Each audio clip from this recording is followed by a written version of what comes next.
Hello বন্ধুরা, আমি filmi man. আজ আমি হলিউডের 6.9 IMDb রেটিং পাওয়া একটা সিনেমা শিশু 2022 সালে মুক্তি পাওয়া এই সিনেমা সারা বিশ্বে চাঞ্চল্য ফেলে দিয়েছে। একজন শান্ত মানুষের মাথা গরম হলে সে কতটা ভয়ঙ্কর হতে পারে তারই কাহিনী নিয়ে আজকের এই সিনেমা শুরু হতেই আমরা দেখতে পাই 1944 সাল। দ্বিতীয় বিশ্বযুদ্ধ শেষ হয়েছে এবং সমস্ত সৈন্য নিজেদের দেশে ফিরে যাচ্ছে। এমন সময় মুভি সিন চলে আসে ফিনল্যান্ডের একটা জঙ্গলের ধারে। আতামি নামে একজন সৈন্য একটা নদীর ধারে বসে আছে। এই আতামি হলো একজন ফিনিশ কমান্ডো।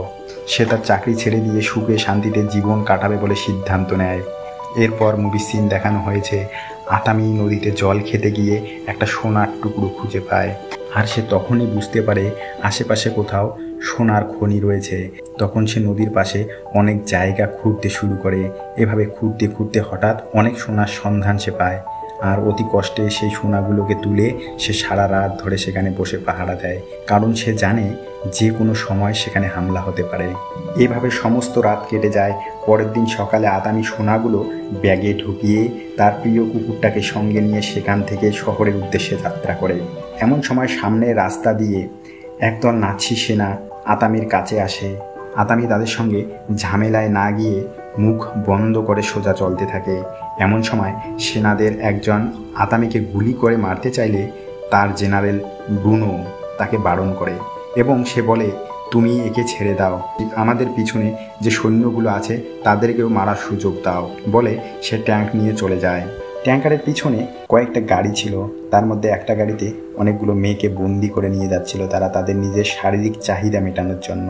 আতামি এগুলো দেখেও না দেখার ভান করে সোজা মাথা নিচু করে চলতে থাকে। আতামি একটু এগিয়ে আসতেই দেখতে পায় আরও 4 জন নাৎসি সেনা তার দিকে এগিয়ে আসছে। তারা পাশে এসে দেখতে পায় আতামির ব্যাগে অনেকগুলো সোনা। তাই তারা সিদ্ধান্ত নেয় তারা আতামিকে মেরে তার সোনাগুলো 4 জনে ভাগ করে নেবে। আতামি তা বুঝতে পেরে তার প্রিয় কুকুরটাকে সে সেখান থেকে পালাতে বলে। কুকুরটা পালাতে শুরু করলে সৈন্যগুলো কুকুরটাকে গুলি করে মারার চেষ্টা করে, কিন্তু কুকুরটাকে কোনো গুলি লাগে না। এরপর আতামি একটা চাকু দিয়ে 4 জন সৈন্যকে খুন করে সেখান থেকে সোনা নিয়ে চলে যায়। এদিকে গুলির শব্দ শুনে ব্রুনো তার গাড়ি ব্যাক করে পিছনে ফিরে আসে। এসে সেখানে সে দেখতে পায় তার সৈন্য 4 জন সেখানে মরে পড়ে রয়েছে। আর তখনই সে একটা সৈন্যের কাছে এক টুকরো সোনা দেখতে পায়। আর তখনই তার বুঝতে বাকি থাকে না যে বুড়োটাকে তারা ছেড়ে দিয়েছিল সেই বুড়ো আতামির কাছেই সোনা রয়েছে। সে তার সৈন্যদের আদেশ দেয় ওই বুড়োটাকে ধরার জন্য। একটু এগিয়ে এসে ব্রুনো আতামিকে দেখতে পায় আর তার উপর গুলি করতে শুরু করে, কিন্তু আতামি সেখান থেকে কোনো রকমে বেঁচে পালিয়ে যায়। তার ঘোড়াকে সে জোরে ছুটিয়ে এমন একটা জায়গার মধ্যে প্রবেশ করে যেখানে নাৎসি সেনারা মাইন বিছিয়ে রেখেছিল। ফলে আতামির ঘোড়া একটা মাইনে পা রাখতেই ঘোড়াটার শরীর ছিন্ন ভিন্ন হয়ে চারিদিকে ছড়িয়ে পড়ে। আতামিও অনেক আঘাতপ্রাপ্ত হয়। তারপর সে অনেক কষ্টে সোনাগুলো আবার ব্যাগের মধ্যে ঢুকিয়ে সেখান থেকে পালানোর চেষ্টা করে, কিন্তু মাথা তুলেই সে দেখতে পায় ব্রুনো তার সেনাবাহিনী নিয়ে তার সামনে হাজির হয়েছে। তাই সে চালাকি করে একটা পাথর তুলে একটা মাইনে জোরে ঢিল মারে, আর সঙ্গে সঙ্গেই সেটা ফেটে যায়। চারিদিকে ধোঁয়া ছড়িয়ে পড়ে এবং ধোঁয়ায় ধোঁয়াশা হয়ে যায়। আর সেই সুযোগে আতামি ধোঁয়ার ভিতরে সেখান থেকে কেটে পড়ে। তারপর ব্রুনো সেদিকে মাইন থাকার কারণে গাড়ি নিয়ে ঢুকতে না পারায় একজন সৈন্যকে পাঠিয়ে দেয়, কিন্তু সে কয়েকবার যেতে না যেতেই মাইন ফেটে যায় এবং তার শরীরের অংশ চারিদিকে ছড়িয়ে পড়ে আলাদা আলাদা হয়ে। এরপর ধোঁয়া পরিষ্কার হলে ব্রুনো দেখতে পায় আতামি সেখান থেকে পালিয়েছে। এরপর ব্রুনোর আদেশে 2টো মেয়েকে ট্যাঙ্কের সামনে এনে বেঁধে দেওয়া হয় এবং তাদের নির্দেশ দেওয়া হয় হাঁটতে, কারণ যদি সামনে মাইন থাকে তাহলে ব্রুনোর কোনো ক্ষতি হবে না, মেয়ে 2টো মারা যেতে পারে। এবং ট্যাঙ্কার সামনে এগিয়ে যায়, কোনো কারণেই কোনো রকম ক্ষতি হয় না। এরপর ব্রুনো আতামির সম্বন্ধে জানার জন্য সে হেড অফিসে ফোন করে, আর হেড অফিসার তাকে বলে এই বুড়োর নাম হলো আতামি। আরও জানায় যে আতামি একজন বিশাল যোদ্ধা, সে একাই 300 জন সৈন্যকে হত্যা করেছিল। তুমি ভাগ্যশালী যে আতামির সঙ্গে দেখা হওয়ার পরেও তুমি জীবিত। তারপর তার অফিসার ব্রুনোকে তাড়াতাড়ি সেখান থেকে পালাতে বলে। রাশিয়ার সৈন্যরা আতামির পরিবারকে নৃশংসভাবে হত্যা করেছিল, আর তারপর আতামি এমন ভয়ঙ্কর এবং হিংস্র রূপ ধারণ করে তার অফিসাররাও তাকে কন্ট্রোল করতে পারে না, আর সৈন্যরা তাকে অমর বলে জানে। এদিকে ব্রুনো সোনার লোভ সামলাতে না পেরে তার সৈন্যকে আদেশ দেয় আতামিকে খুঁজে বের করতে।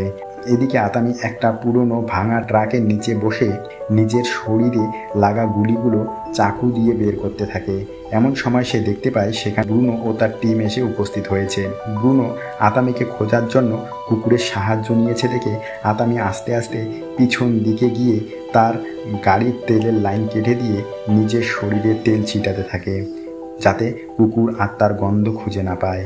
এরপর সেখান থেকে পালাতে গেলে একটা কুকুর তাকে দেখে ফেলে এবং ঘেউ ঘেউ করে চিৎকার করে ওঠে। আর সমস্ত সৈন্যদের চোখে পড়ে যায় আতামি। তারা আতামিকে দেখা মাত্রই তার উপর গুলি চালাতে শুরু করে।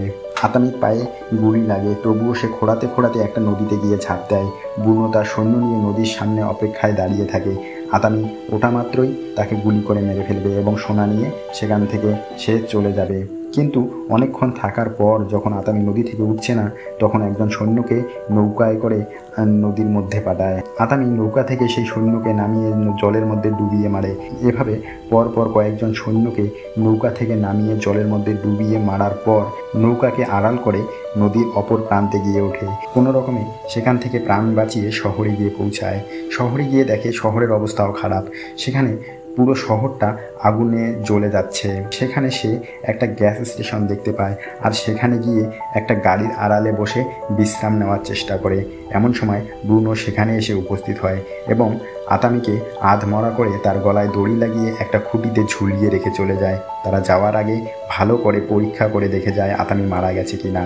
তারা আতামিকে মরা ভেবে ফাঁসিতে ঝুলিয়ে রেখেই সেখান থেকে চলে যায়। এদিকে আতামির জ্ঞান ফিরলে সে অনেক কষ্টে একটা কিলের সাহায্যে সে নিজেকে বাঁচিয়ে রাখে। এদিকে ছিন চলে আসে পরের দিন সকালে। প্লেনের একটা বিশাল শব্দে আতামির চোখ খোলে। সে দেখতে পায় দুজন সৈন্য বিমান থেকে নেমে তারা আশেপাশের ড্রামগুলোতে ফিউল খুঁজতে শুরু করেছে। একজন সৈন্য হঠাৎ আতামিকে দেখতে পেয়ে তাকে গুলি করতে আসে। আতামি একটা পাথর নিয়ে তার পায়ে আঘাত করে এবং সৈন্যটা মাটিতে পড়ে গেলে সে পাথর দিয়ে তার মাথায় আঘাত করে তাকে মেরে ফেলে। এভাবে অপর একজন সৈন্যকেও সে পাথর দিয়ে আঘাত করে তাকে মেরে ফেলে। তারপর আতামি নিজের শরীরকে কোনো রকমে মেরামত করে সৈন্যদের নিয়ে আসা সেই প্লেন নিয়ে সে বেরিয়ে পড়ে ব্রুনোর উদ্দেশ্যে। এদিকে দেখানো হয় ব্রুনোর রাস্তায় একটা ক্র্যাশ হওয়া প্লেন পড়ে রয়েছে। একজন সৈন্য ক্র্যাশ হওয়া প্লেনের কাছে গিয়ে দেখতে পায় যে দড়ি দিয়ে ব্রুনো আতামিকে ফাঁসি দিয়েছিল সেই দড়িটা সেখানে পড়ে রয়েছে। ব্রুনো তখন বুঝতে পারে আতামি মারা যায়নি, সেই ভয়ঙ্কর যোদ্ধা এখনও বেঁচে রয়েছে।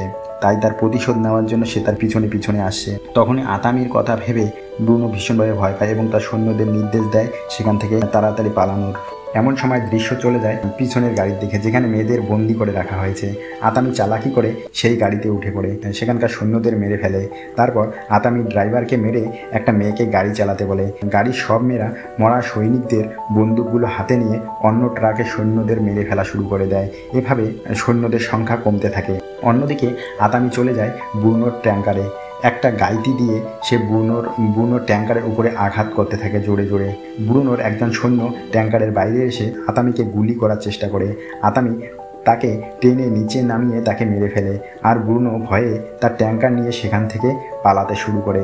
এমন সময় পিছন থেকে আরও দুইজন সৈন্য বাইক নিয়ে আতামির দিকে এগিয়ে আসে, কিন্তু আতামির ভয়ঙ্কর রূপ দেখে তারা সেখান থেকে পালিয়ে যায়। আতামি সৈন্যদের বাইক নিয়ে ব্রুনোর পিছনে ছুটতে শুরু করে। অপরদিকে ব্রুনো পালিয়ে তার গন্তব্যে এসে পৌঁছায়, কারণ সে আগে থেকেই সেখানে একটা প্লেন রেডি করে রেখেছিল পালানোর জন্য। কিন্তু পাইলট জানায় প্লেনে কেবলমাত্র একজন মানুষের জায়গা ধরবে। ব্রুনো তখন তার সাথীকে সঙ্গে সঙ্গে সেখানে গুলি করে মেরে ফেলে এবং প্লেনে উঠে। আর ঠিক এমন সময় আতামি সেখানে বাইক নিয়ে ছুটে আসে আর বন্দুক দিয়ে আন্ধাধুন গুলি করতে শুরু করে, কিন্তু ব্রুনোকে একটাও গুলি লাগে না। ব্রুনো প্লেনের উপরে প্লেনে চড়ে। প্লেন উঠতে শুরু করলে আতামি প্লেনের চাকা ধরে উপরে ওঠে। ব্রুনো মনে করেছিল আতামিকে তারা নিচে ফেলে রেখে এসেছে, সে আর তাকে কোনোদিনও ধরতে পারবে না বা তাকে আর খুঁজে পাবে না। কিন্তু আতামি যখন গাইতি দিয়ে প্লেনের পিছন দিক ফুটো করে প্লেনের ভিতরে ঢুকে পড়ে, তখন সে অবাক হয়ে যায়। তাকে মারার জন্য সে গুলি করে, কিন্তু আতামির শরীরের অবস্থা ভীষণ খারাপ হয়ে পড়েছে। এতক্ষণ ধরে যুদ্ধ করার পর অতি সহজেই ঘায়েল করতে পেরেছিল, কিন্তু আতামি চালাকি করে ব্রুনোর হাতের দড়ির সঙ্গে একটা বড় বোমা বেঁধে দেয় এবং প্লেন থেকে সেই বোমাটাকে ফেলে দেয়। ফলে বোমার সঙ্গে সঙ্গে ব্রুনো নিচে এসে পড়ে ব্লাস্ট হয়ে যায়। এরপর দেখানো হয় আতামির প্লেন ক্র্যাশ করে যায় এবং একটা দলদলের মধ্যে পড়ে যায়, কিন্তু তারপরেও দেখা হয় আতামি সেখান থেকে পুনরায় বেঁচে ওঠে। কিছুদিন এভাবে কেটে যাওয়ার পর দেখা যায় আতামি তার প্রিয় কুকুরটাকে নিয়ে একটা ব্যাংকের মধ্যে ঢুকছে। আতামিকে দেখে ব্যাংকের সব লোক ভয়ে পিছিয়ে যায়, আর আতামি কাউন্টারে গিয়ে তার ব্যাগে সব সোনা এবং তার বিনিময়ে সে টাকা চায়। আর এভাবেই এখানেই সিনেমাটার সমাপ্তি ঘটে। এই সিনেমা দেখেই বোঝা যায় যে কোনো শান্ত মানুষকে চিমটি কাটতে নেই, কারণ সে যদি একবার রেগে যায় তবে সমস্ত কিছু ধ্বংস করে দিতে পারে। আমাদের আজকের ভিডিও এই পর্যন্ত, আবার দেখা হচ্ছে পরের ভিডিওতে। ততক্ষণ আমার এই চ্যানেলে লাইক, কমেন্ট ও সাবস্ক্রাইব করে পাশে থাকুন আরও নতুন ভিডিও পাওয়ার জন্য।